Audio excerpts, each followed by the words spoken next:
everyone, what is up? We are live now with Darren Bousman. I pronounced that correctly, right? You can call me whatever. It's Darren Bousman, but Bousman, that's yeah. Sorry, I'm cool. really bad at pronouncing things. But thank you so much for coming on. How are you? I'm doing well. Thanks for having me. So, if you don't mind, we're just gonna get right into it. For the people who don't know, like, why did you get into directing, first of all? Um, so I grew up in Kansas City, and very early on in my life, I must have been, I don't know, 12, 13. I got involved in theater, and I always loved theater. And then I went to a theater-based high school, and I remember I was in a production of Jesus Christ Superstar, and there was such camaraderie amongst the cast, and it was so magical. And I remember sitting there when it ended, and I was so distraught and so like I don't know, forlorn over this process being over. And I looked around and I realized that I wanted to create this and live in it. I wanted to constantly do it, and just create make believe worlds and be able to work with people that I really liked. And I've been able to make a career out of it now, I don't know, 17 years later of being in LA, still being able to make movies and cool things. That's really cool. How did you end up in like horror specifically, or did something that just happened? No, it just happened. I've loved horror. I mean, I grew up. October was a time of my family that was like a religious experience. Every year, my dad would take me and a group of my friends haunted housing, and then at the end of the haunted houses, we would go to Blockbuster. That for those that you're probably too young to know, but Blockbuster was a place you went and rented movies. Yeah. Uh, we'd go to Blockbuster and we'd get like a horror film, and it was an experience at that point. Like now, you can just turn on Netflix and there's a million movies there, but it used to be you had to go. And I remember that like one of the movies that we got was Elvira, Mistress of the Dark, and it was like a taboo thing that with young kids watching this, and it just stayed with me. That kind of adrenaline, and it was awesome. So I then came to Los Angeles. I have a kind of crazy and unique story. My first job was I was working in X Files. Oh, I dope. was a PA on X Files.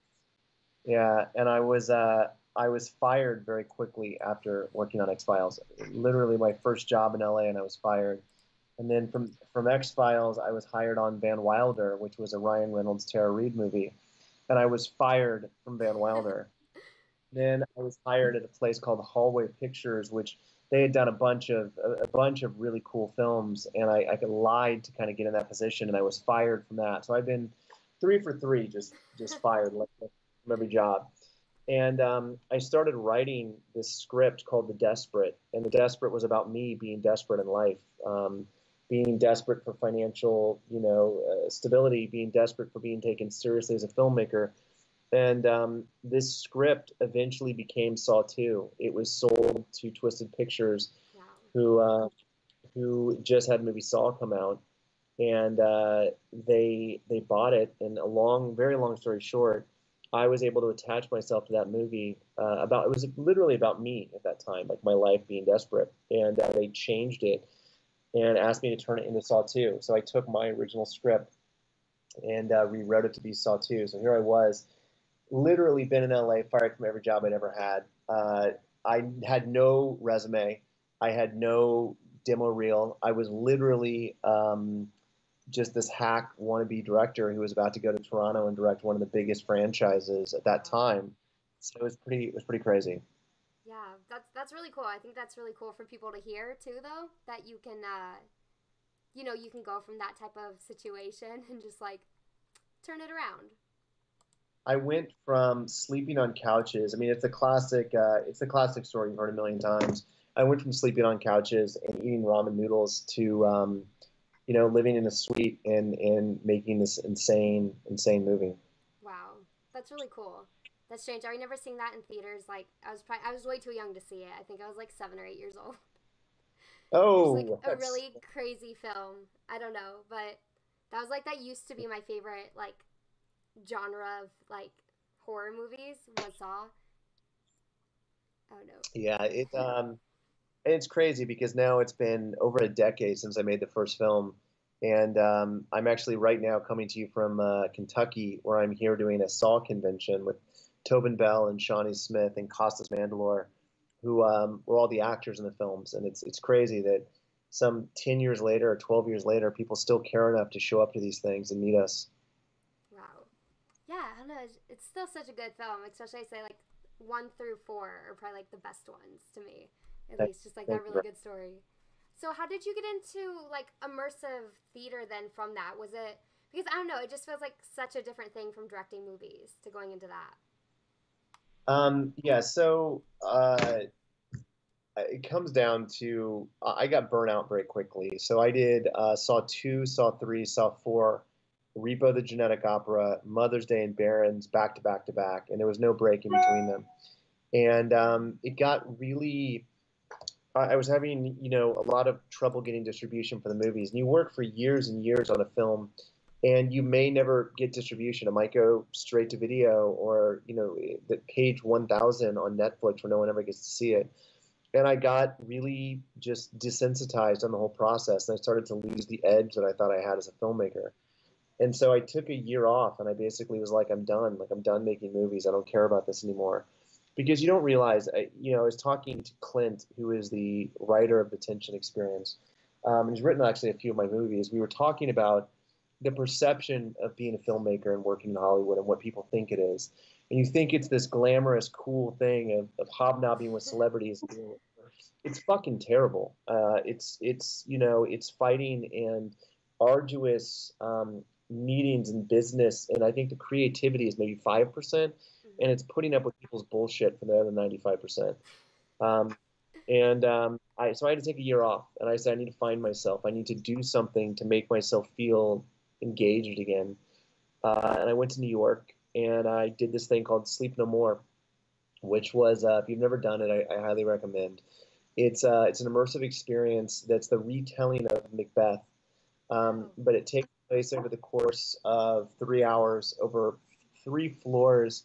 Huge floors. There's tons and tons of built sets, and you as an audience member decide how you view it. So there's 33 actors, I believe it's 33, and they're all have their own storyline, and you follow whoever you want. So you can follow Macbeth, Lady Macbeth, Banquo, the witches. You can follow whoever, and everyone leaves a different story because you are the camera. You as an audience dictate what you see. And I remember leaving it and feeling like I was punched in the gut. It was something that I don't know. There's no way to describe it. I felt like I was a part of something cool for the first time in a long time. And I went back again and again and again. I saw the show 5 or 6 times that time I was in New York. I called my agents up and I said, I want to make immersive theater. And they basically laughed at me and told me that was a ridiculous kind of idea. I should be making films. These films make money. Immersive theater doesn't. Yeah. I said, that's what I want to do. So for that year, I kind of traveled everywhere. I traveled to Germany and Japan. I went to every immersive experience I could see. And next thing I know, I came up with an idea called the experience. And I pitched this producer named Gordon Bijalanek, and I said, here's what I want to do. This is insane. I don't know how you would ever do this. I called it it's a high school. And Clint is doing. And let's cut to 4 or 5 months later. Out the script, and we had a huge warehouse. Man, that's really cool. Do you mind, real fast, if I call you and call you back? I think it's a Skype connection thing. Your audio keeps dipping out. I just want to make sure everyone can hear that. Let me just call you back real fast. Yep. Sorry about that, guys. It's a Skype thing, honestly. There we go. That's a lot better. It's honestly Skype. Okay. Skype sucks. Okay. No worries. No, that's really cool. It's I don't know. It's such an interesting thing. So I don't know. I guess to be a part of it. It's like living in a movie, kind of. Like you don't have to act or whatever. No, but what was crazy about the Tension Experience, and for those that, if your listeners or viewers that are watching it, I think what made the Tension Experience unique and different was we did a year-long or 9-month-long what's called ARG, or alternate reality game. And what that means is I wanted to market this differently. I wanted to make it underground and kind of Fight Clubby. And so how we did it is it started with a website, and there was a website, and we started following people online. And in the website, in the coding of the website, if you look at the source code, we buried at the very bottom of the source code, help me, and a phone number. And if you knew to look at the source code and you knew to go to that, people started calling that number. Wow. And we had actors and actresses picking up the phone 24 hours a day. And when you got them, they would say, write this down immediately. And they gave you an address and a date and a time and told you to go to that address. When you went to that address, there was a warehouse, a huge warehouse with numerous actors inside of it. And you had no idea what it was or what you were doing, and they would pull you in one at a time and do the most intense, insane, crazy shit. And it started the story. And the story basically was a 9-month mind fuck where you would show up to locations to interact with people. And those locations could be a bar, it could be a Denny's, it could be a warehouse downtown, or it could be a field in the middle of nowhere. And you would have no idea what was happening at any given time. And this was all promotion for the event. Wow. And it started out, we had 5 or 6 players, then it turned into 20 or 25, and it turned into 100. And next thing we knew, we had hundreds of people doing this thing. And none of them really knew what it was. At that point, I had not put my name out in front of it, so no one knew that it was from Clint and myself and Gordon. There was no name. And I think that it built the mystery around it. It created this weird, who is this, what is this, why is this? And that went on for 9 months. Then we eventually put tickets online for the finale, which was called Ascension, which is what the Tension experience was. Wow. So, like, how is getting that story together? Is that difficult, especially when you're like making these different parts and movements of the show? Yeah, I wish Clint was on here right now because he would tell you how difficult it was. So on a movie, you write a 90-page script and you hand the script to the actors and you say, "Here's the script. This is what you do." With immersive theater, with the Tension experience, it was a 1,000-page script. Because the way that we did it was very much you as a participant, you as an audience member chose what to say, what to do, how to act, and your choices dictated everything. So let's say you came in and you were very abrasive and you didn't want to play along and you had your arms crossed and you were kind of too cool for school. Well, that was script A. If you were engaged and you were really into it and you were really about everything, that was script B. If you were drunk and you were belligerent, that was script C. And so every actor had a different script based on you and how you acted with them. And then within that script, you would have choices. So they would ask you a question. If you chose, yes to their question, that was script A. If you chose no, that was script B. And so it was a spider web of material, kind of like a video game, that we had to be prepared for any incarnation of what an audience member may or may not say. Wow, that's so cool. Yeah, that's how I was thinking. I was like, it's kind of like a in real life Telltale game. Your decisions kind of Yeah, affect. yeah.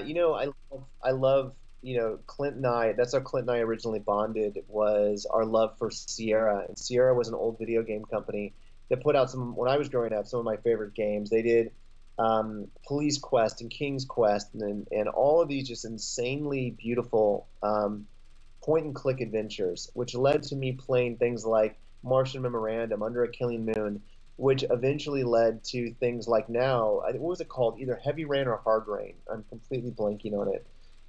Which was like a game where the mundaneness of your choices would affect things much, much later on. Wow. And I think that that's what we wanted to do. That's what we wanted to do with this. And so now here I'm an adult male in my, with 2 kids and 2 dogs and a wife. And I want to play video games because the storytelling in a video game can far, far surpass what we can do in films. Because with a video game, for those talking, it was Heavy Rain, that was it. Yeah. With a video game, you can spend, 10 or 12 or 15 hours of gameplay, and you become close to those characters, and you feel like you've put blood, sweat, energy into those characters because you've played them and you've made them do these things. And with the movie, they're passive. You sit and you watch them, and they never change. You watch them 100 times, and they're exactly the same. I can go back and play, Heavy Rain 3 times to get 3 different endings on it. And I think to me, that's what I want to do in my narrative work, and that's why I wanted to make Tension. Wow. So, your new show, theater. I'm gonna say this Macabre. That's how you say it. Or am I pronouncing that wrong too? Macabre. No, it's fine. Macabre. But I've heard other people say macabre, I but shouldn't it's be theater allowed to macabre. speak. Sorry.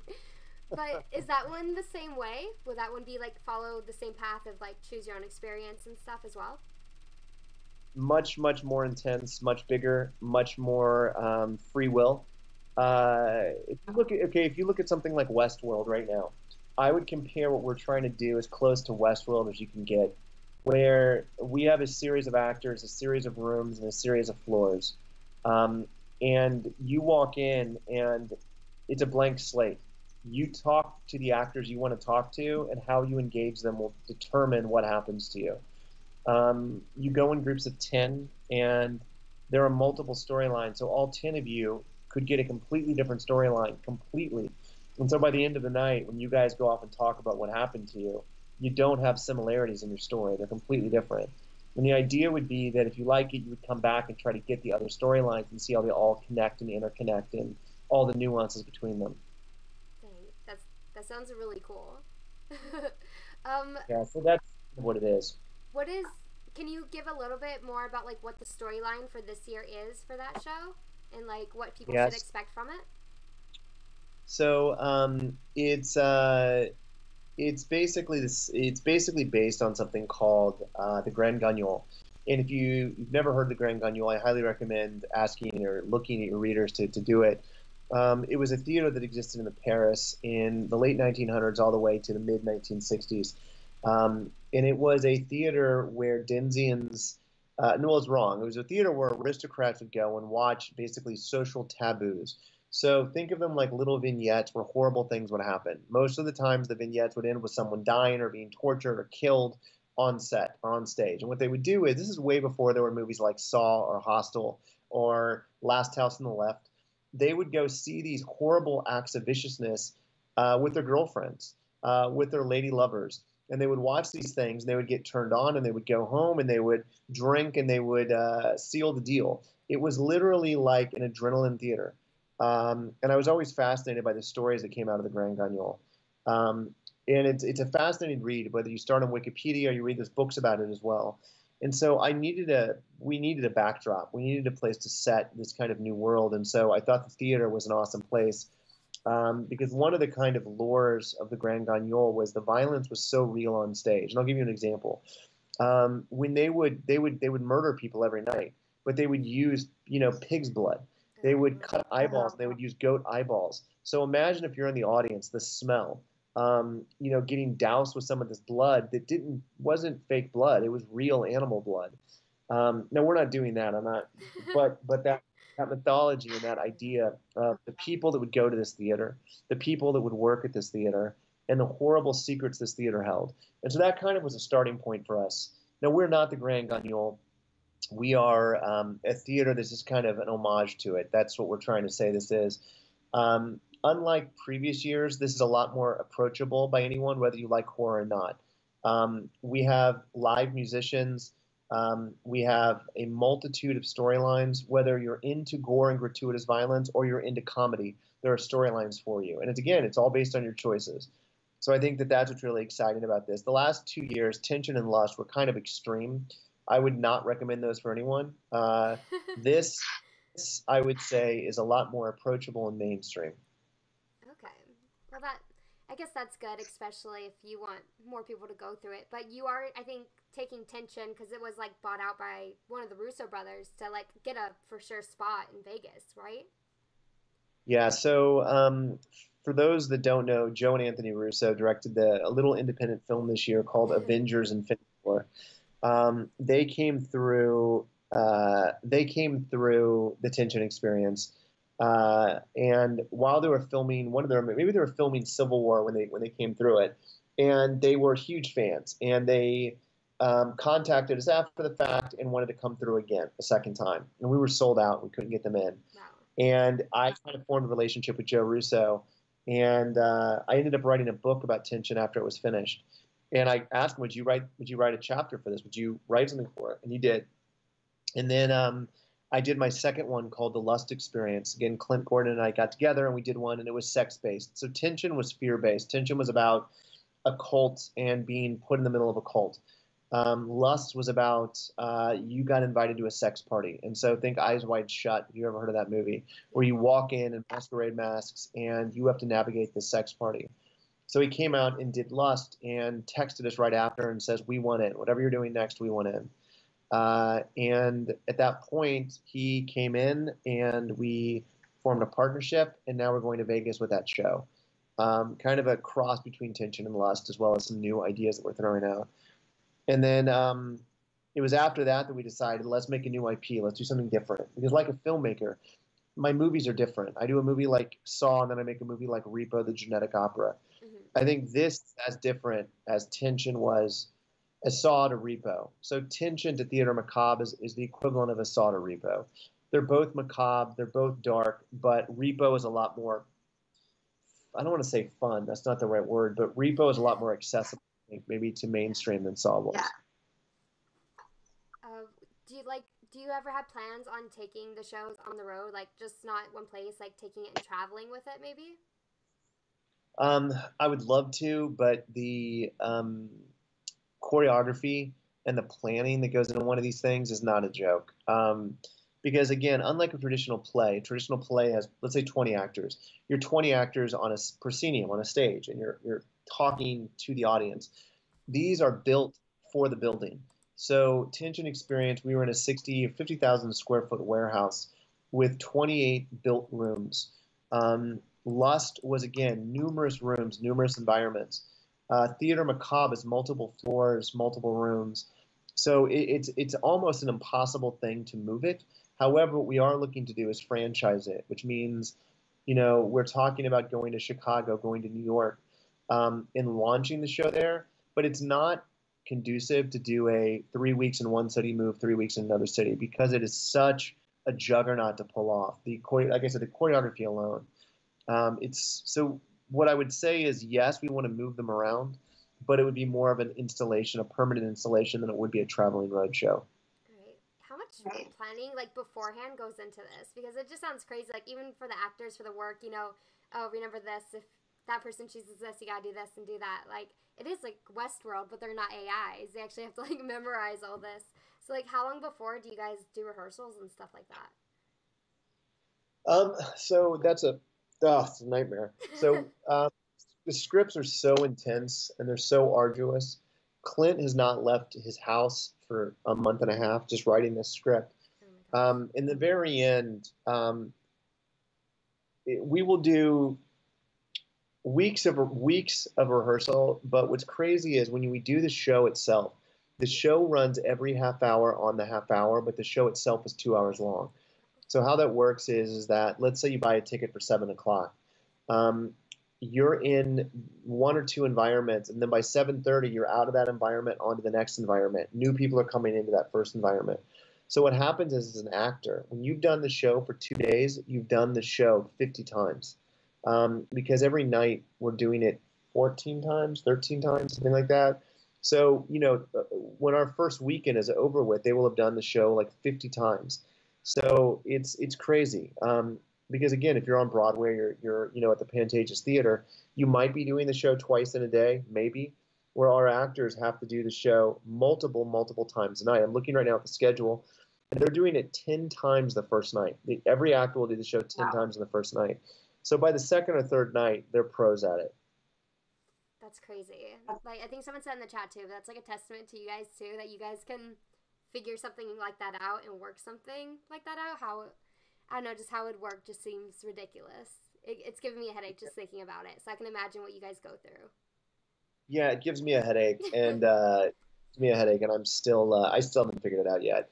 It's 1 second. You know what it is, and it's an impossible thing to explain. It's physically impossible until you've done it.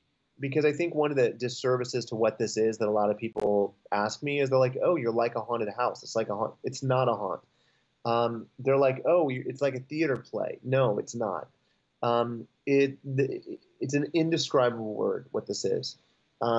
It's real life. It's VR. People always talk about VR, and they say VR is the next thing. We are VR without the headset.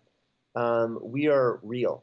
And I think that that's kind of, I kind of have an aversion to VR in the way that you're putting a helmet on to pretend you're going somewhere that you're not. I think that we as a civilization, as society, specifically me, because when I remember when I was growing up, I didn't have a cell phone. I think I got my first cell phone when I was 17. I remember when I was in college, I checked my email once a week, maybe. And then by the end of college, it was like a couple of times a week. Now I'm checking it once a minute. Um, and so for me, the whole purpose of these experiences was to force people to put their technology down and be present. To say for 2.5 hours that you're in our room, you're going to interact, you're going to talk to actors, you're going to talk to people, you're going to talk to people next to you. You are going to be present and you're going to form relationships. And I think that we've just become detached from everyone around us. Um, you know, it's funny that we're Skyping. I was talking to my agents the other day. I've had the same agents now for over a decade. I haven't seen them in months and months and months, maybe even years. I Skype. I do that because we've lost the ability for personal interaction. So the idea behind the tension experience and the lust experience and now theater macabre is it's an evening out where you're forced to be present. You cannot be passive. You have to be active. And I think that that's exciting because it's like a drug you forget about. So, you know, we're on our cell phone, and we're on Twitter, and we're on Instagram, and we're posting all the time. When you're forced to put it down and you're forced to actually talk to someone, it changes. You change, and I think that to me that's exciting, and that's what these things are. That's cool. So is that a little bit like what you hope people get out of the show, or what is like the grand scheme you're hoping that people leave like walking away with? Yeah, I want them to realize that it's a night out. And let me tell you something right now. It's expensive. I'm not going to lie to you. The tickets are $150, and people are like, "Oh my God, it's $150. That's insane." We're a night out. We're an evening out. There's alcohol included in your price, so it's a 21 and up show. Um, the idea with this thing is that you are going to a very exclusive club where we have one rule, and that's turn your fuck. I hope I can cuss. I'm sorry. It's all Uh, right. Turn your fucking cell phone off. Put it away. If we see it, we're kicking you out. And for 2 hours, you're going to drink, you're going to listen to music, and you're going to play a game with us. And that game could be anything from you can be a spy, an assassin, a duke, a murderer, a hero, a villain, whatever it is that you want to be. And the 2 hours that you're with us, you get to be that based on your choices. Um, we populate you with 30 plus actors that you get to interact with and do whatever you want to do outside of, within reason. You can't touch them and hurt them, but you can say anything you want and they will be ready and integrated into the story. It is to me what entertainment should be. It is active as opposed to being passive. Damn, that's you literally created your own Westworld. That's That's what I want to do, and I think that that's 100% what the hope is. We want to be Westworld. And we're going to keep getting bigger. I mean, again, we started small, and now each step is getting a little bit bigger and bigger and bigger until, again, we can have Sweetwater and we can have the whole Westworld type of idea, just without robots. We're going to use real people, but yeah. Do you see the future of immersive theater just getting bigger and bigger, like, to the point where it's like just more of this? I went to Comic-Con every year with the Saw movies and all the films. I was at Comic-Con every year. And Comic-Con it's always been about the panels and dressing up and cosplaying and doing all of that. This year and the last year and the year before that, it's about activations. It is about what activations are there. And activations are mini immersive theaters. So, for example, you can walk into Mr. Robot's lair. You can go into Mr. Mercedes' apartment. You can go into any one of these kind of Castle Rock. You can go into the village of Castle Rock. And I think that these are the things that are getting the buzz at South by Southwest at Comic-Con. Like this year, they had, what was the big one? Oh, they had Westworld last year, and where you could get and go to Westworld. And I think that that is what the future is going to be for brands, for movies, to promote and to get people engaged, is they're going to do these type of activations. So I think that we are just doing more long-form activation. Where those are very short, we're doing like feature-length activation. But yeah, I think that we're becoming desensitized. Like, all I do is watch TV and watch movies, and I'm lazy. I just sit down and I watch Netflix because it's easy. And I think that nothing really affects me anymore. Horror movies don't really affect me. I'm over it. But this is something that actually has an effect on me because it forces you to. No, for sure. That even people are like, I definitely hope it comes bigger because they love it for them to go to their country one day. Like, Yes. do you ever like see that like just like later in the future expanding to just other countries and You know, such? the Tension experience was originally slated to go to Japan. That was the original idea. It was supposed to be a Japanese-based experience. It didn't end up working in Japan, but that's how I ended up getting the movie thing or the TV show that Clint and I did in Japan. But absolutely, this is what we want to do. If I could stop directing movies and only be doing immersive theater, I would do it in a second.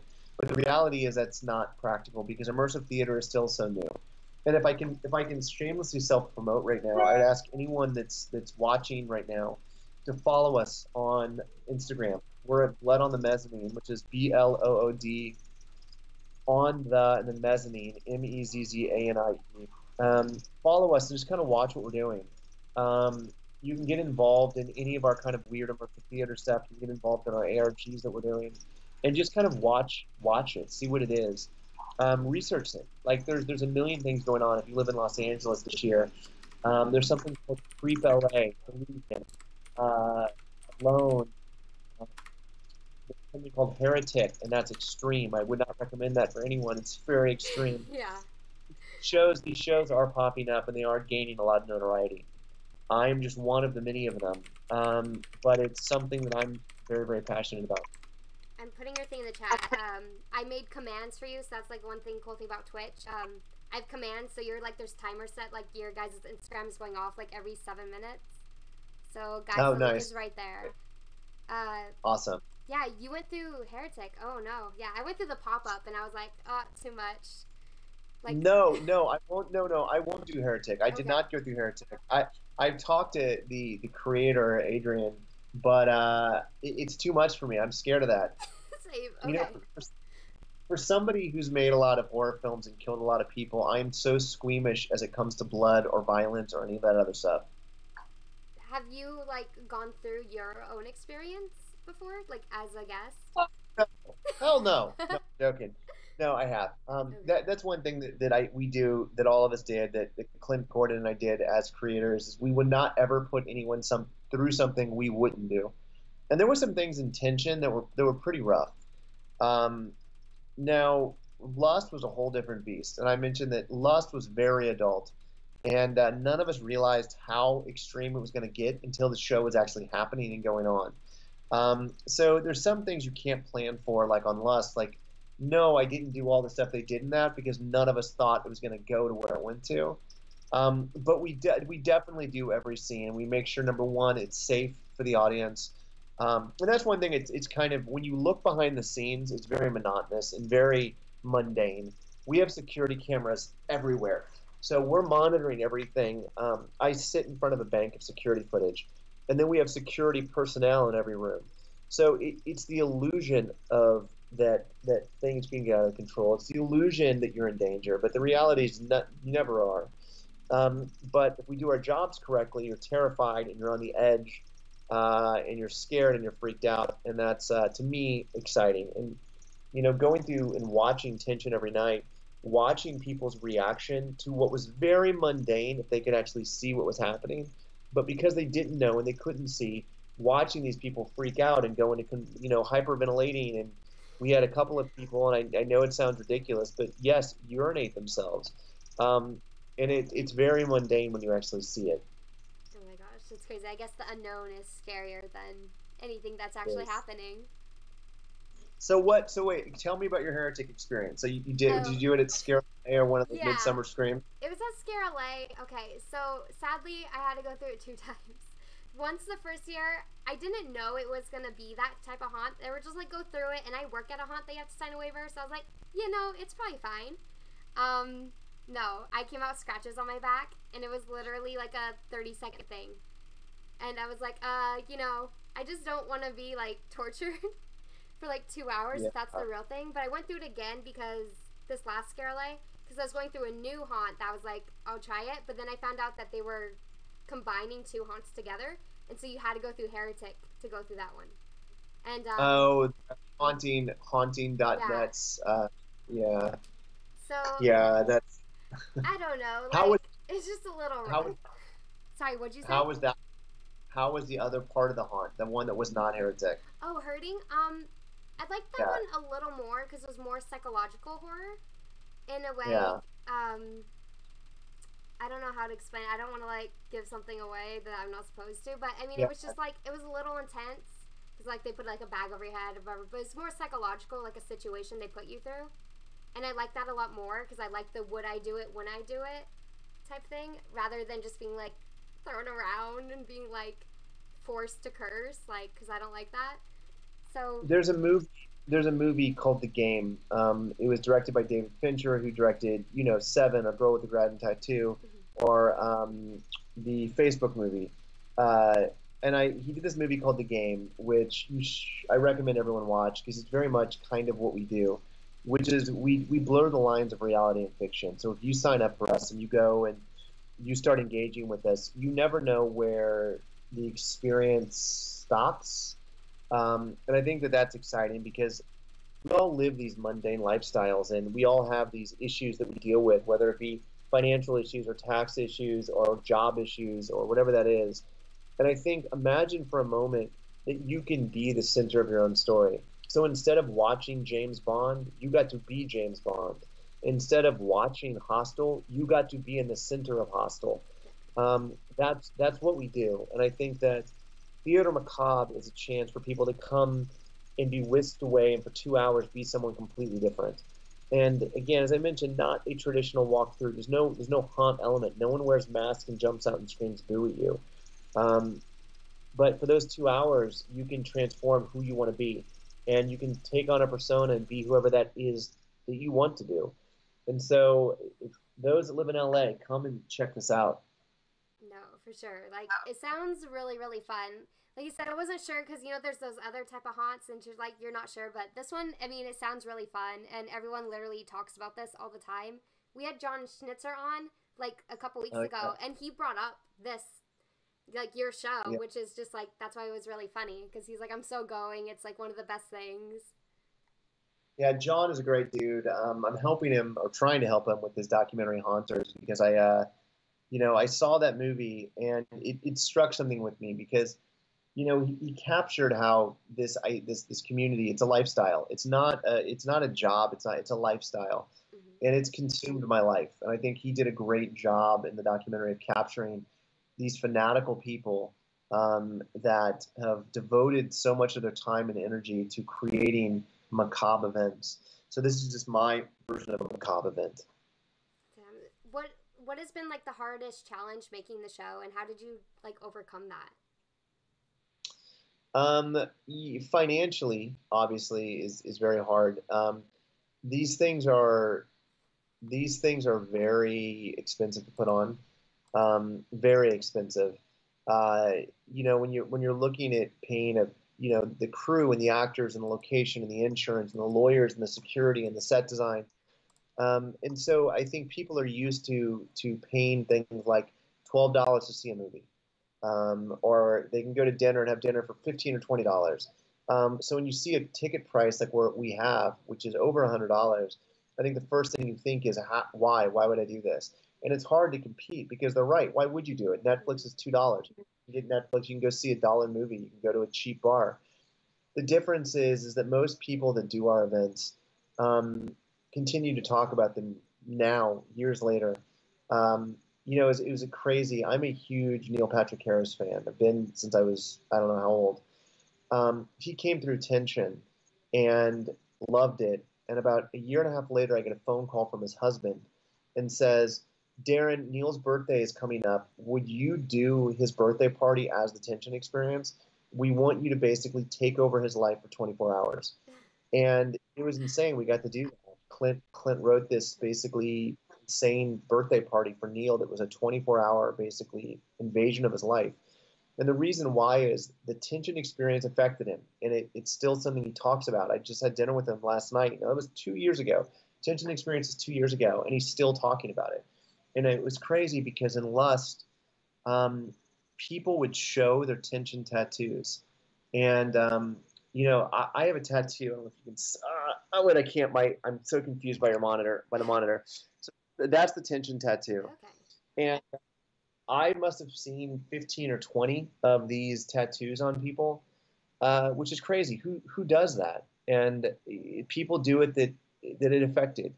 And I think that unlike a movie you're going to watch on Netflix or a dive bar you're going to go to, I don't think it's going to have an lasting effect on you. You might have a fun night, you might remember it, but these immersive theaters, Sleep No More, changed me to my soul. It literally rewired me as a creative person. Um, Doing Blackout the first time I ever did it, it fucked with me as a person. And it's something I still go back to. Delusion, all of these shows have messed with my head in a way that it has opened me up.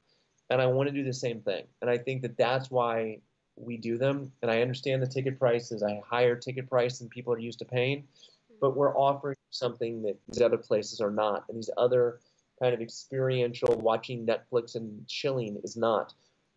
This is something that hopefully, if we do our job correctly, will stay with you for a long time.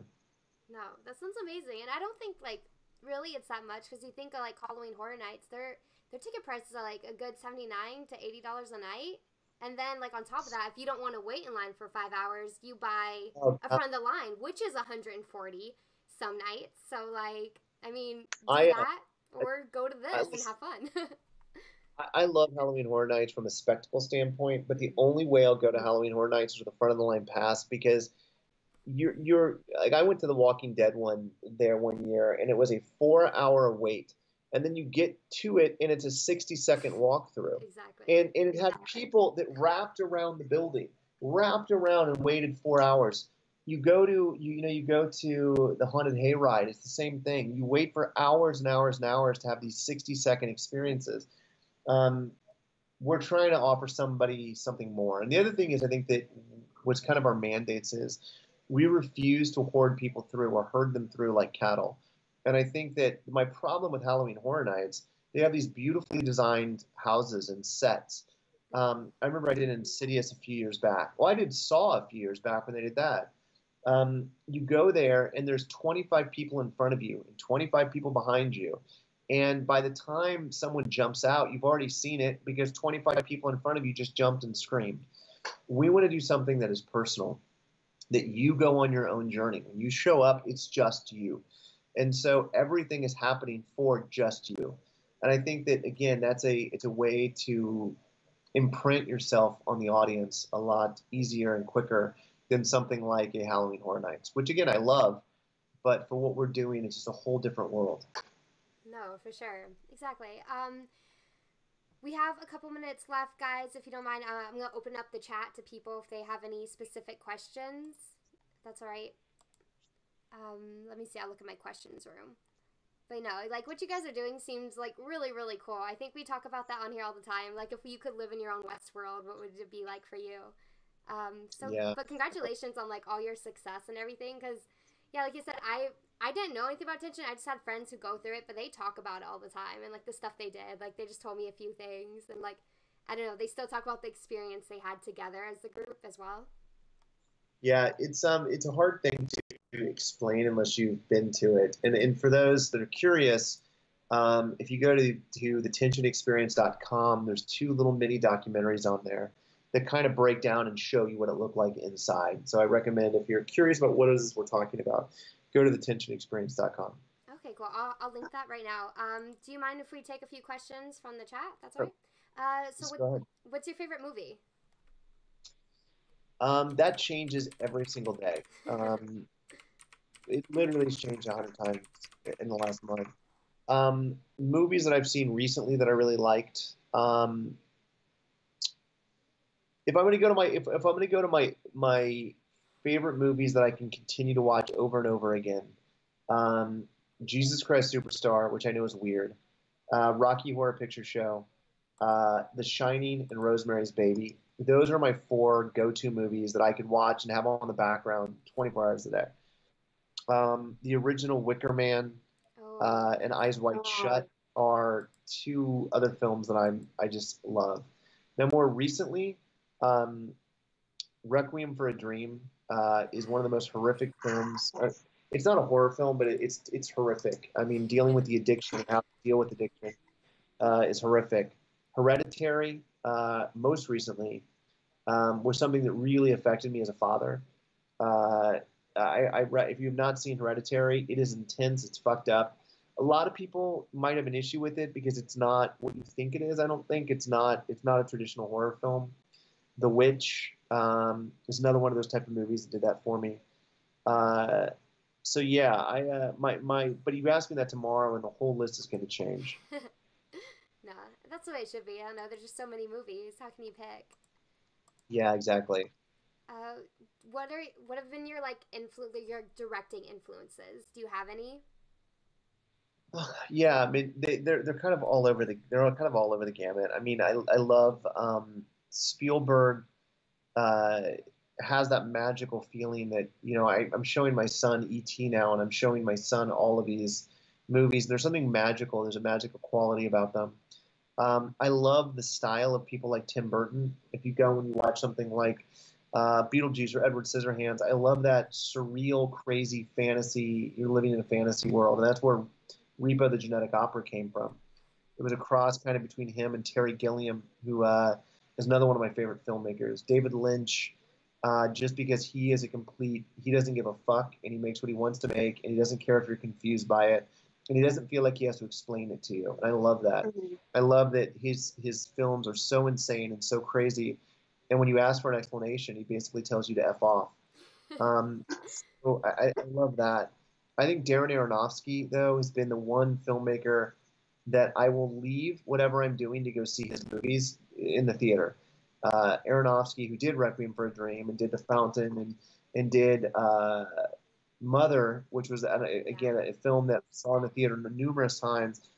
The sheer audacity and balls that it took to make that film just left me. I remember both times I saw it, the audience was silent when it ended. And to me, that's the most bad. I would rather have an audience silent when the movie ends than clap, because when they're silent, you've hit them. And so there's that. I love weird kid movies too. Like Nightmare Before Christmas is one of my favorite films. Coraline, Kubo and the Two Strings. I love weird, kind of dark kid movies. So those are something else. Ooh, can I ask, did you watch Isle of the Lost Dogs by Wes Anderson? No, I've not seen that one yet. Is that good? Yes, because especially if you like weird kid movies, because I watch this with my nephew all the time too. But it's that line between like weird kid movie, but also just like really good artistic. I don't know. I love his movies, but it's really good. Yeah, one of my favorite films as a film student when I was in film school was I think it was his very first movie called Bottle Rocket, which was another great one. But yeah, my movie tastes and inspirations kind of are all over the place. Just thinking about it now, like, I mean, obviously Fincher as well, doing The Game and Seven and these type of things. They were so inspirational to me, wanting to be a filmmaker and make horror films. Oh, that's great. Someone actually asked, is the theater show, is that handicap accessible? Yes and no. When I say that is, it's hard for me to answer that today until the entire thing is finished rehearsing, which is another 2 weeks. I'm not telling the venue and where it is, but I will tell you that the venue is handicap accessible. There might be some elements to it that you will not be able to partake in, but I would say the answer to that is yes, as it stands right now. Okay. Okay. Let me look through the questions real fast. Oh, we have one question that we ask every guest that comes on this show. Are you into superheroes at all?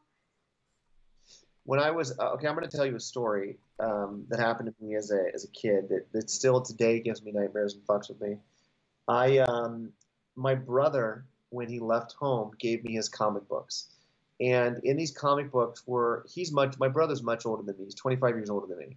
So these comic books were very old, and a lot of those comic books were given to him by his grandfather. We have different dads. Half brother. So he's got these very, very, very, very old comic books, and he gives them to me. And in those comic books are very, very old originals. Swamp Thing #1, Lone Ranger #1, all the original Tales from the Crypt, all the original Haunted Fears, like from very old comics, mixed in there with some original X-Men, some original, and again, so we're talking over 40 years worth of issues that he's collected and had. So it led me to start collecting comic books. It led me to start collecting the whole Wolverine series. I started doing this because I had these amazing collection of comics. So when I'm going to college, I decided to get the comic books appraised because in this I found some things that I knew had to be worth something. Mad Magazine #1. So Mad #1. I mentioned the Swamp Thing #1. I have a bunch of original appearances in X-Men. Like, so the first time certain characters appeared, he had in this thing. On the way to the comic book store, this is a true story, I was in a car accident, and the car accident rear-ended me and hit me from behind. Comic books were fine. They were fine. Got rear-ended. Car was totaled. They towed my car to a tow yard, and a thunderstorm broke out that night. The thunderstorm rained into the car and rained into the suitcase with all of these comic books and ruined tens and tens of thousands of dollars worth of original comics. I mean, first edition, first print comic books of superheroes. So when you're talking about superheroes, I always go back to comic books being the inspiration for my love of superheroes, not the movies, not the Marvel films, not whatever, but actually looking at them on the page.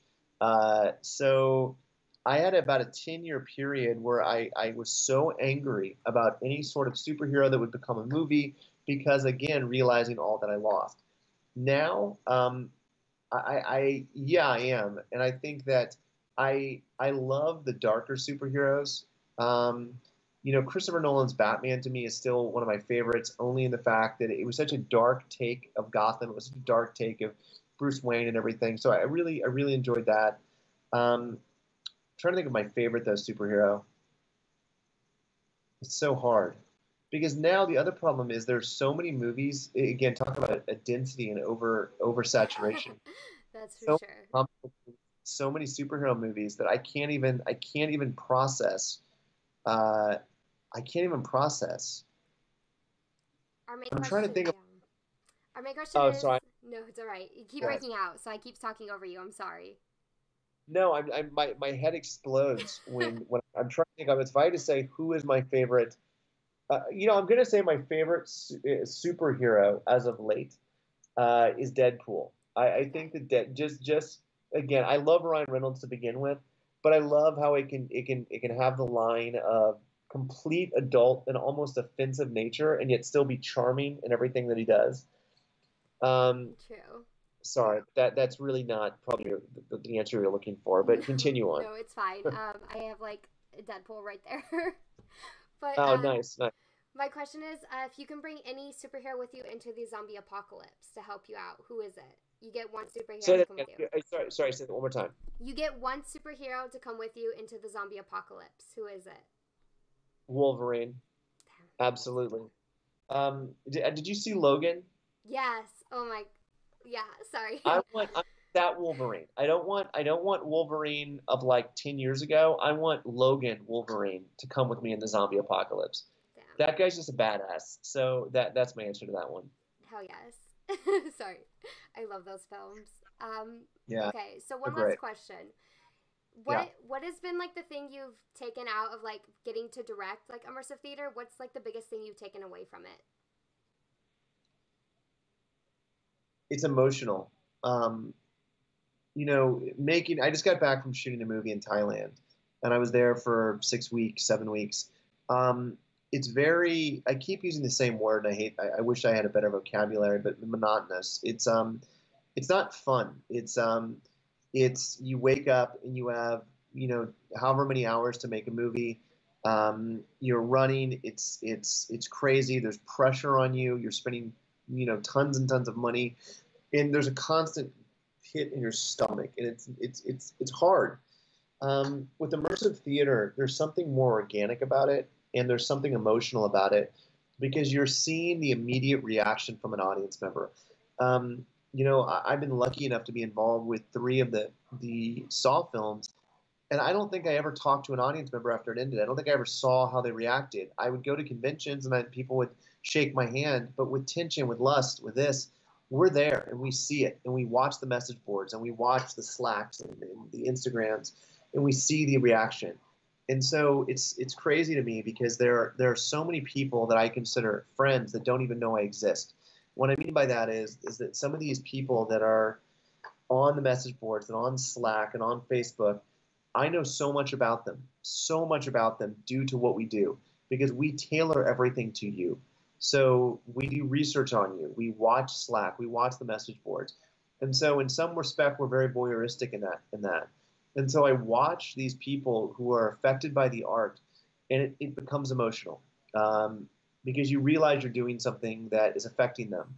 And so for me, filmmaking is very business oriented. It's very mathematical, where immersive theater is a lot more emotional. So I think that's my takeaway from it. That sounds really cool. Like, especially just from an artistic point of view.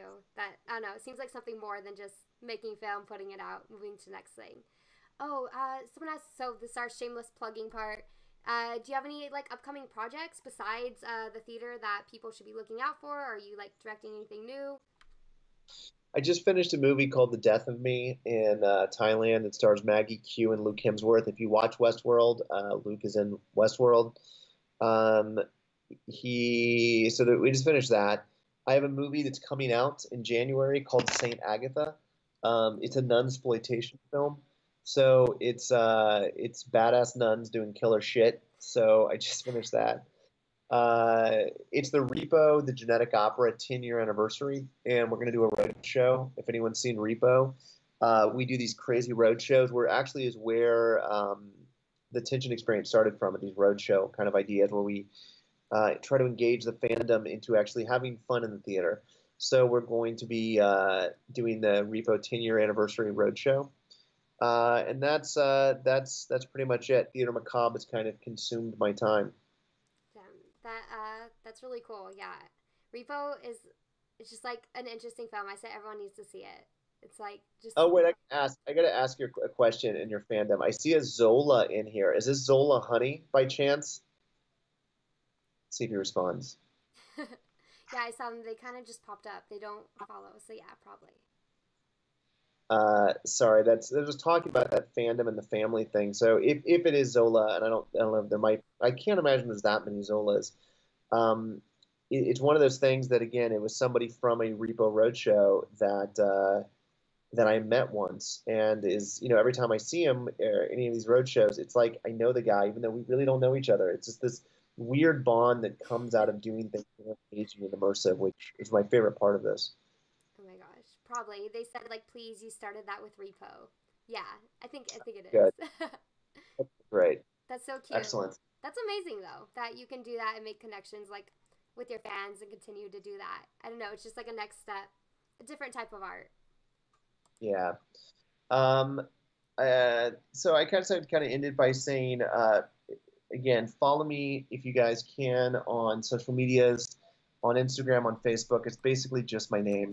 But I would say follow Theater Macabre. It's theater-macabre.com, and follow us on Instagram to continue to see what we are doing and up to. Yeah, for sure. I just put it in the chat, guys. So if you guys see it, there's all the links that you need. If you don't mind staying on for 1 second, so I'll just say goodbye off the stream. Sure. But thank you again so much for coming on and doing this. We really appreciate it. And I don't know, like best of luck. What you're doing sounds really amazing. And I know a lot of Thank people you. are saying they're hoping they can do it or come out to LA for it. But yeah, so hopefully it can. I'll tell you one thing is that we have people from all over the United States that fly in for it. And I know that sounds ridiculous, but there is a Slack channel called The Experiences. Go on it. Just meet some of the people on there and hear their stories. There's also message boards on the tension experience and the lust experience where the community shares their experiences. And I think that take a look at that if you're curious on what we actually do. Cool. I'll tweet that out after the stream.